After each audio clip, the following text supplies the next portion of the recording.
Yashodanandan Braj Jan Ranjan Yashodanandan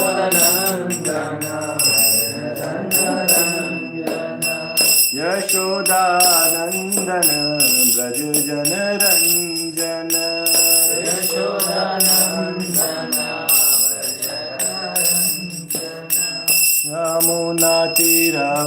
यमुनातीरवनचारी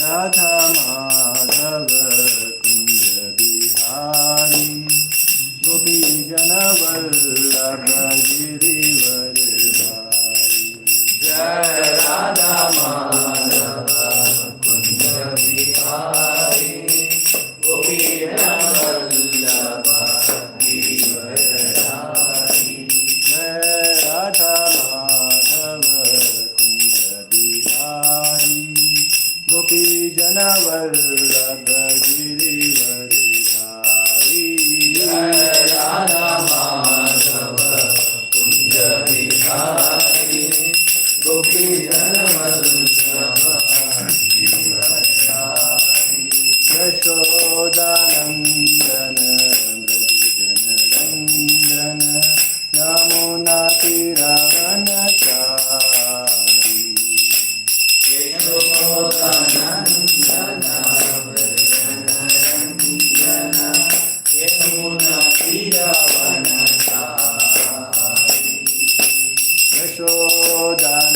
Yashodanandan Braj Jan Ranjan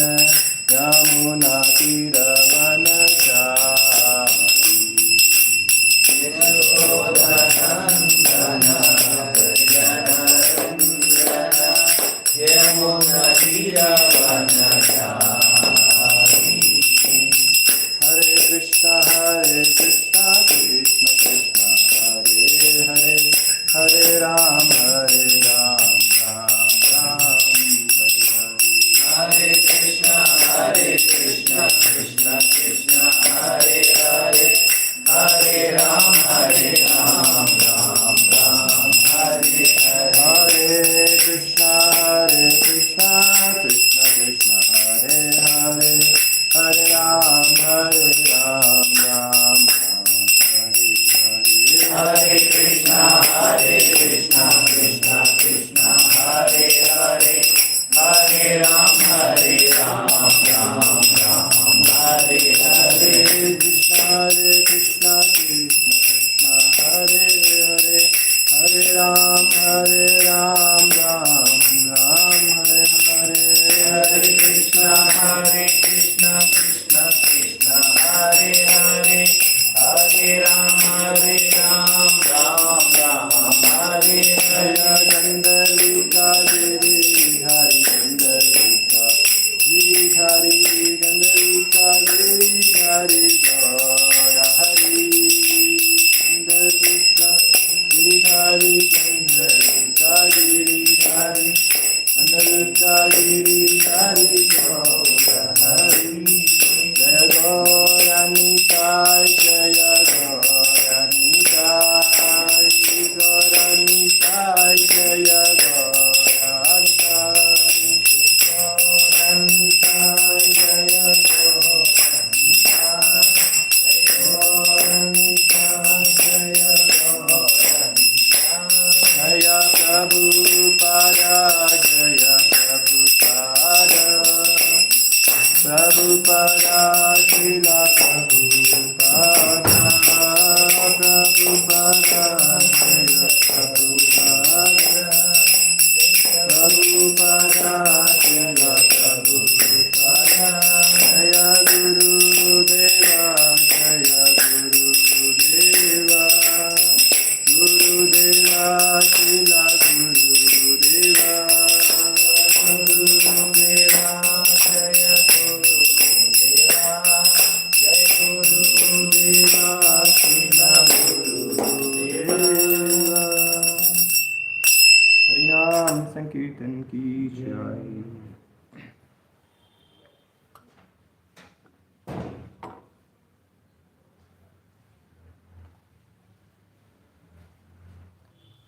So we welcome you all in evening Bhagavad Gita session.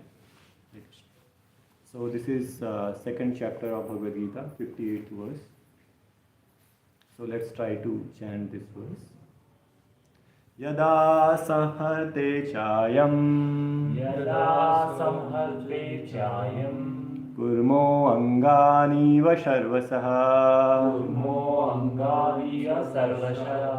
indriyani indriyarthebhyas tasya pragya pratisthita.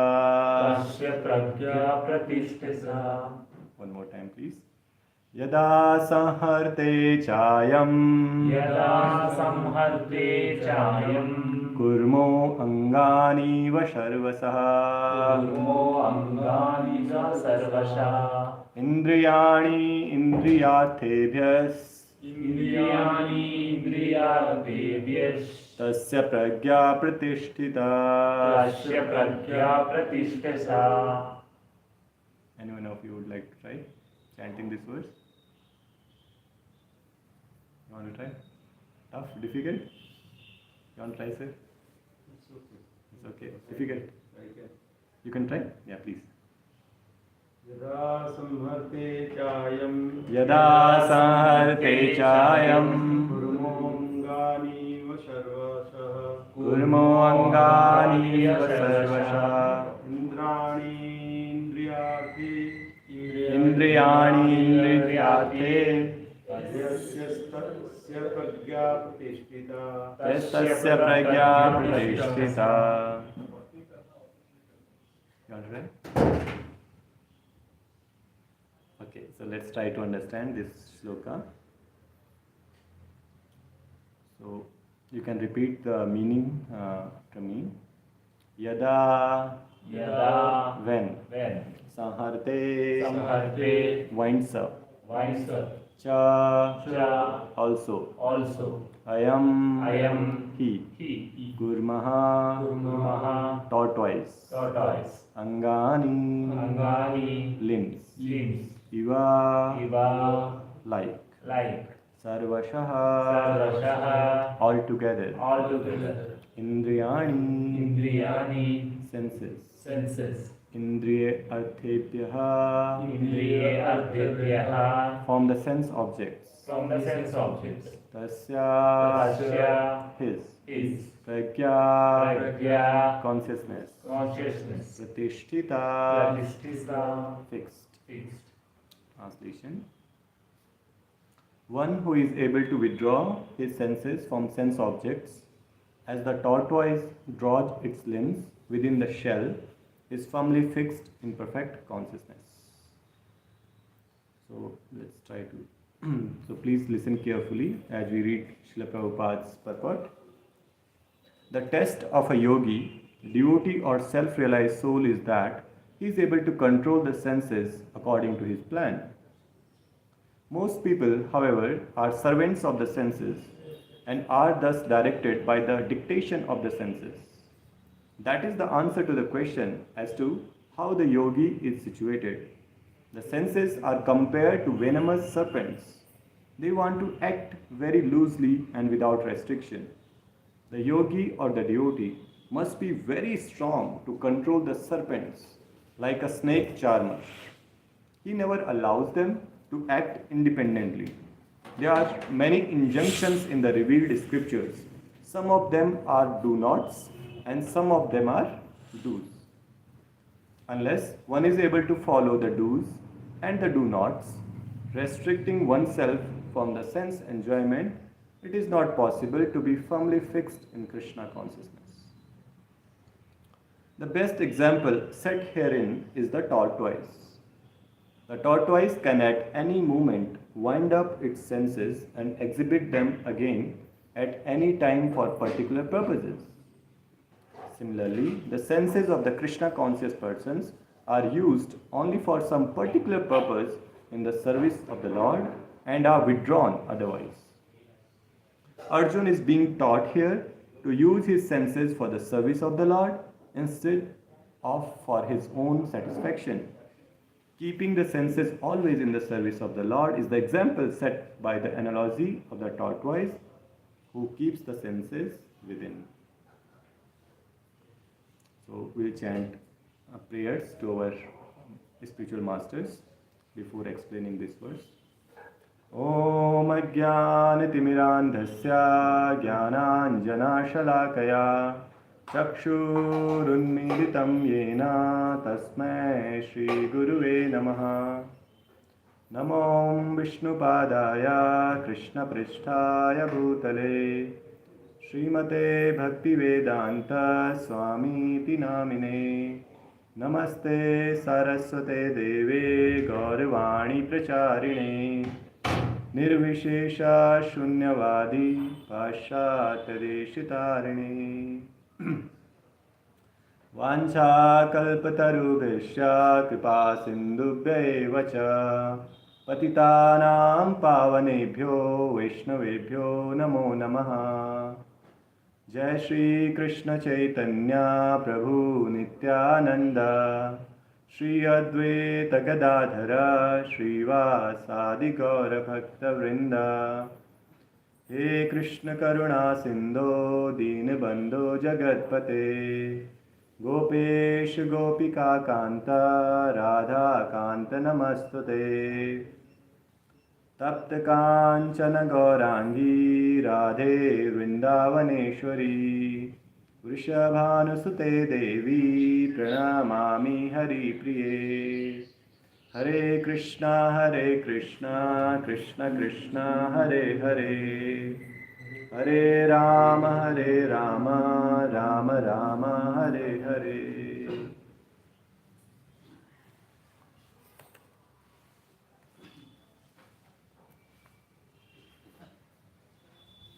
Okay, so we are learning a lesson from whom? So what is this shloka teaching us? What is this shloka? This is giving a very nice example of an animal. What is that? Tortoise, right? So we are trying to learn a lesson from tortoise, and let's see what does a tortoise teach us. Have you all seen tortoise practically, right? And Krishna, by this example of tortoise, he's trying to explain how a man with a steady intelligence, with a fixed intelligence behaves, right? So he's giving this example of tortoise. Now if you have seen tortoise has got his limbs, his hands, legs are very vulnerable, very, very soft, easily attackable.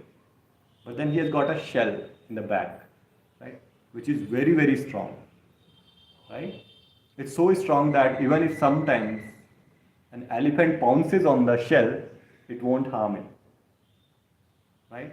And then as soon as he perceives a danger, as soon as he feels that there is a danger on the way when he's walking, he immediately does what? He shrinks its limbs. You know this already, right? So that's what Krishna is trying to tell us from example of tortoise. So now what is this analogy, right? So similarly, as tortoise, when he's attacked by something, he immediately winds up the senses. That is the meaning of sanharate chayam. Sanharate means winding up something. So tortoise winds up something. Similarly, we have got our senses. These are like sensors, right? So we have got how many senses? Five senses. First is like eyes, then we have ears, then we have nose, then we have tongue, and then fifth, the skin, right, for touch. So, but then these senses are actually our weak points. Just like for a tortoise, his limbs are vulnerable, though his shell is like imperishable in a way. But then similarly, our senses are very, very weak. In a fight, an enemy is always looking for weak points, isn't it? So, for example, I don't know how do you watch cricket sometimes? Yeah. So let's say if a bowler knows that this particular batsman is hard in playing, let's say a short ball, right? So then he exactly will pitch the similar kind of ball which the person cannot play, isn't it? Similarly, in boxing, I think they have a term called, they say a strategy is hit where it hurts. So in the beginning of the match, they do some, some experimental knocks. Have you seen when a boxing match starts? Some experimental knocks they do. What is the purpose there? So the person is trying to look at the opponent and try to see where are the weak points, where it is hurting him more, and then exactly in the match he's going to attack them. Right. So similarly, all our five senses are our weak points. So eyes run towards looking something beautiful. Our ears, they want a nice melody to be played, something which can soothe our mind and consciousness. Right? Then our tongue wants to taste something delicious. From nose, we want to smell something very fragrant object. And skin, we want to touch something very soft. Right? That's how our all these five. But the point is, not everything the tongue wants to taste is really good for the body, is good for the health, right? What to say of even spiritually, even it's not good for material health, right? Similarly, everything what eyes wants to see is not good, right? So these senses, when we are parading them, when we are trying to sense why even they are made, is to get the information from the world inside, right? So that we can process and then discriminate and decide our actions. Right? But while these senses are taking the information in, they get caught, right? So Krishna is telling in this example that we withdraw our senses when from a when we sense that this situation is not very healthy for ourselves, we withdraw. Right? So for example, in Ashtanga Yoga system, have you heard this word Ashtanga Yoga? It has got 8 limbs, Ashtanga Yoga. Right? So it starts with do's and don'ts, yam, niyam, then asan, pranayam, pratyahar, dhyan, dharana, samadhi. Right? These are the 8 limbs of Ashtanga Yoga. So in the Ashtanga Yoga, the 5th step is pratyahar. So this pratyahar is prati-ahar. Prati in Sanskrit is like against. Pratikul, like they say, pratikul means against, which is opposite. So our senses, though they want to engage somewhere, but then pratyahar means disengaging them from their food, from their objects. Right? Exactly this verse is saying that just like a tortoise, when he feels the danger, he strings his limbs. Similarly, a devotee, similarly a Krishna conscious person, or similarly a yogi, whenever he sees that this is not good for his well-being, he strings his limbs, his senses. Correct? Yeah, such a powerful example, right? So, for example, in current state, we have you seen this radar system? Yeah. What it does? Radar? Radar receives Echo, okay. Transmits Transmits the noise and then waits for a reflection of the sound. Right. But what is the purpose of radar? Why it is even there? to detect some object. Yeah, but then there are plenty of objects in the world. No? Why to detect even more objects? What specifically is that object? How we are discriminating that object against something else? What for radar is made, that object will receive, not all. Yeah, in terms of purpose, it's mostly, that object is important because mostly we are, say for example, an enemy radar, say there's a war going on. So they are looking for a enemy's object. They are looking for a danger signal. Is there a danger? Is there a danger? Is there a danger? And it's going around, right? In the all 360 degree, it is going around, right? So same state, we have, our senses are like radars. They are scanning around. They are scanning the world around. So eyes are looking at billboards, looking here, there, is there a danger, is there a danger, right?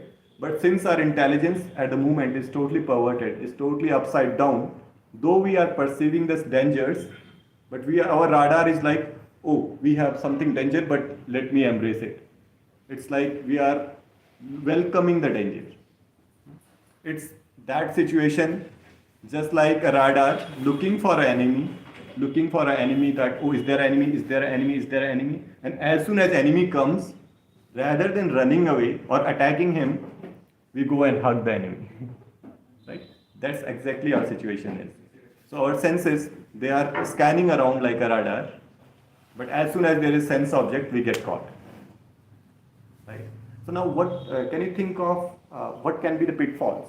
What can be the practical pitfalls of getting caught or senses getting caught in the objects? What can be some degrading pitfalls? You can think of in your material life, in your spiritual way, anything what you can think of. What can be practical pitfalls? Not able to control. You are not able to control. So what happens? Like with that, we will subsequently get habituated for that. Yeah, that might. Yeah, for example, let's say a person cannot control its tongue, and then he's very much habituated of eating a particular junk food, and then he cannot stay away. Even then his liver starts damaged, it starts getting damaged, and still he cannot control it. Yeah, that's true. Okay, what else can you think of? What can be the practical problem? Let's say your eyes get caught into something. What can be some potential issues there? Can you think of some? Yeah, looking something bad, which will affect the intelligence. Yeah, of it. correct. We might think that, oh, nothing is happening to me. I looked at this billboard and nothing happened to me, right? But even if nothing happens, something actually happens. Right? So externally, we might not be acting upon that right away, but then what is the problem? That there are deep impressions which are caused, and that will lead to your future actions. Correct? So even if nothing happens, something actually happens. Right? So what is Bhagavad Gita conveying to avoid this? And that is how people get into addictions and things like that, right? And they get into so deep habits that it's very difficult to then come out. Right? It started off with just like nothing is happening. So sometimes even our devotees, they want to test, okay, how much I am spiritually advanced. So let me test myself. Let me endanger myself and then see if something happens. Right? So it is like there's a sleeping tiger. Tiger is sleeping, and you want to check whether he is sleeping or he is actually dead. So what do? You go and you want to pinch the tiger and then see if he gets up. If he gets up, then what will happen? He'll devour, right? He'll eat you up. There's no point of even testing. Right? Similarly, for a devotee or for a yogi who is trying to control the senses, we should not try to test like how much our lust or greed or pride. We should not put into a situation where it will be like tested. Right? So Bhagavad Gita's principle is that you actually discriminately pull you back. Don't overexpose your senses to the stimulus. Correct? So in English there is a word called weariness. You know what is the weariness? Ma'am, you know what is weariness? I've heard, but I don't know the exact. Like WEARI, weary. That's how we spell it. Weariness. It's a feeling of you feel tired, like you after coming from office you feel I'm weird out, right? So that's a feeling of tiredness. And there's another term called weariness. WARINESS. You know what is weariness? Weariness. Okay, it becomes an English class now. So weariness is a tendency to become cautious. Weariness, being wary of something. Right? So Bhagavad Gita is teaching that rather than wearing out, be wary of your senses. Right?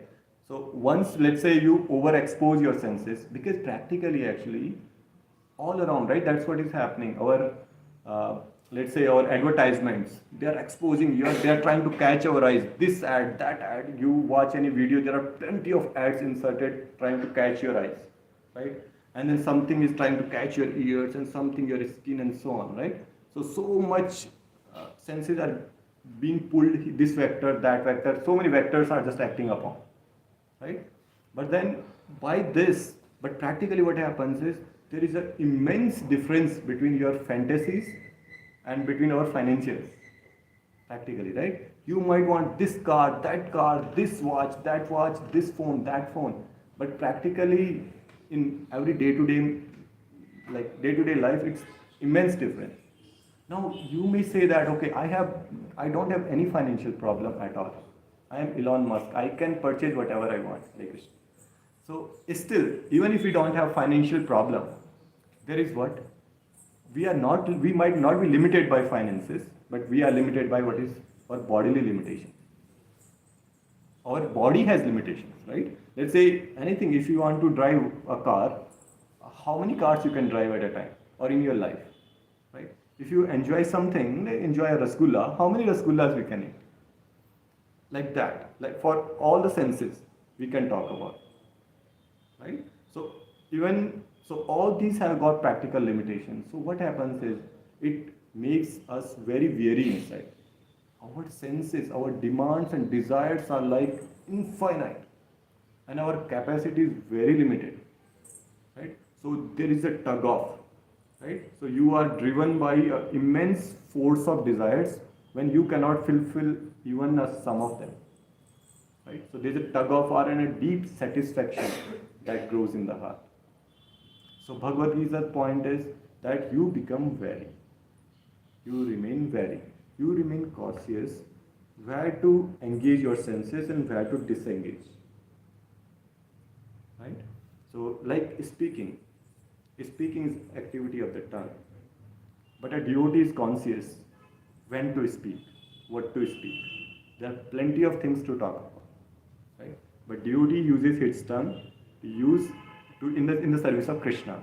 Any direct talk of Krishna or any talking to devotees or like that. Anything which is related to service. Similarly, everything can be used in Krishna's service, right? So that is Bhagavad Gita's formula, which we are going to read in the in the subsequent, basically next tomorrow. So every day we have this thing called evening Bhagavad Gita classes from Monday to Sunday, like all days. So feel free to come. So tomorrow we are going to discuss in 2.59 what is Bhagavad Gita saying, that once you strengthen your senses, how to disengage your senses, but then how to engage them. Right? That's Bhagavad Gita's subsequent 2.59. And all these verses are actually answers to Arjuna's question. Arjuna asked the question, okay, how does a man who has got a fixed intelligence or a perfect intelligence, what are his activities? How does he sit? How does he walk? How does he talk? What are his attributes? Right? And Krishna started answering those from few verses back, and now even tomorrow he is going to answer. Okay, I had this short teaching to share.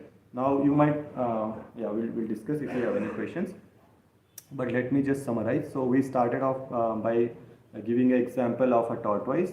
That how a tortoise, when he feels himself in a danger, he shrinks in. He takes his limbs inside, and then inside a shell, and where it is, he is fully protected. He is fully, and because shell is so strong that even an elephant cannot crush it.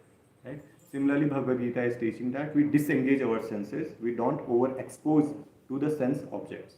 Okay? So just like eyes has a good sense object of something beautiful. Ears has let's say good melody as a sense object. Similarly, all of our five senses have got their sense objects.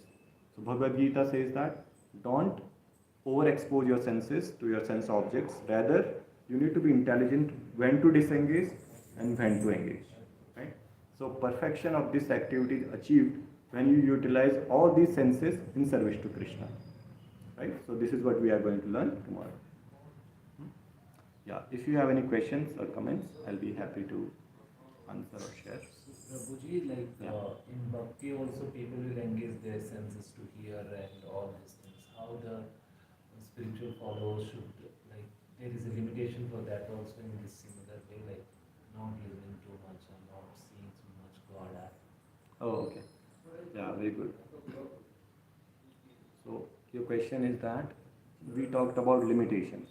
So since senses are limited, so same principle would apply to bhakti, that I can, let's say I can chant only limited rounds, I can take darshan of beautiful deities only limited number of times, I can listening the classes. listen classes, I can only maybe sit for 20 minutes, I have 24 hours. Yeah, yeah, that's right. So yeah, actually, as we said in the beginning, these senses are only like sensors, right? But there's a full internal world inside. There's an external world and there's an internal world. These are like interfaces. Right? All of you are engineers, so you know what are interfaces, right? So this is like interfaces between external to internal world. So the bhakti, the activity of bhakti is not actually at the level of senses. They are just path, right? They are just like, they are not even at the level of mind and intelligence. Bhakti is very deep. It is coming from soul. Right? Because all these beautiful desires, so it is, the mind is only a route of these desires. It's not root of the desires. You see the difference? It's only the route, it's not the root. Root of the spiritual desires and all the desires is soul, which is very deep. And then we have different levels of covering, right? Like mind, intelligence, ego, and then finally these gross senses, right? So bhakti is not at this level. So when we take actually beautiful darshan of deities, when you listen to classes, so something is happening, but it's not happening at the level of senses. It's going very deep, right? So even we, so the power of this thing is that in material life, you try to keep trying different things, but you get the same junk taste. People try KFC, Domino's, this hotel, that hotel, but then same stale taste. In Bhagavatam's language, it is chewing the chewed. Have you seen the sugar cane? There's a sugar cane juice wala here. Maybe like we can say like there are no side effects by this, but there are side effects of that. Like if you No, here are also side effects, plenty of side effects, but they are good side effects. that's what. Yeah. So Bhagavatam says that yasyasi bhagavati yasyasi bhakti bhagavati akinchana sarve gunes tatra samasute sarva. So one who engages in devotional service to Krishna, all the good qualities start awakening in his person. Right? So if you see a devotee and if you are trying to become a devotee, it's like a MCB of the house, a main switch of the house. You have just plugged in the main switch of the house. And then all the divine qualities, right? People talk about loyalty, truthfulness, cleanliness, disciplined life, self-control, being sweet, being polite, being caring. All these start coming automatically. That's one switch we should plug on. Right? So these are also side effects, Yeah. but these are like good side effects. Yeah? Nice, good question. Any other question or comment you want to share?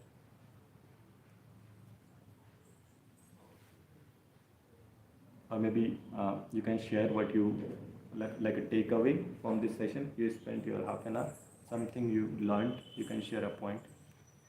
That would be nice. Something you learned in this last 30 minutes.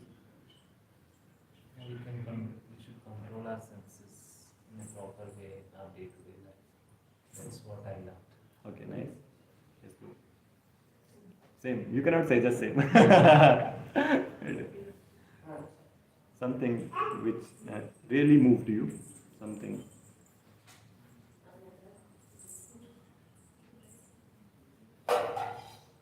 Yeah, you can also share. You can start thinking. Yeah, when you want to share something which you liked in the session. Something which is like a take home. Fantasy on the real.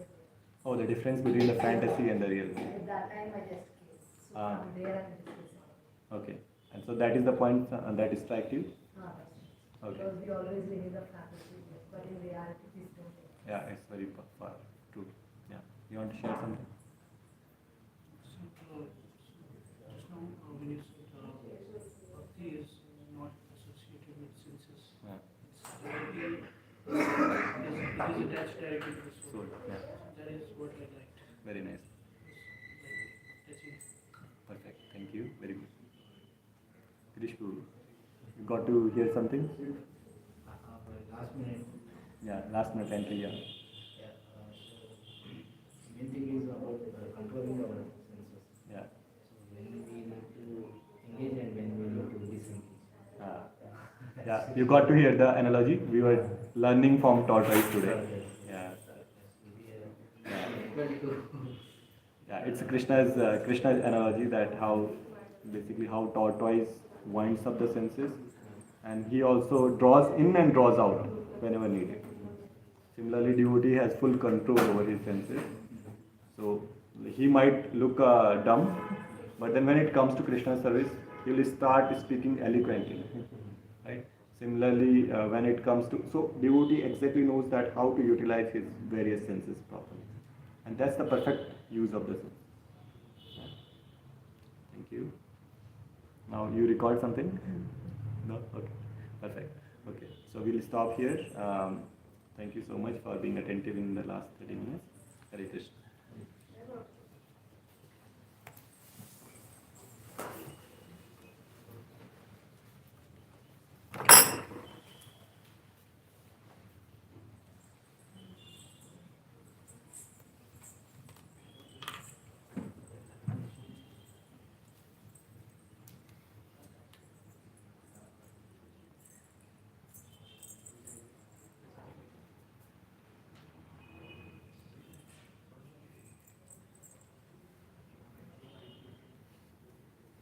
What is your name?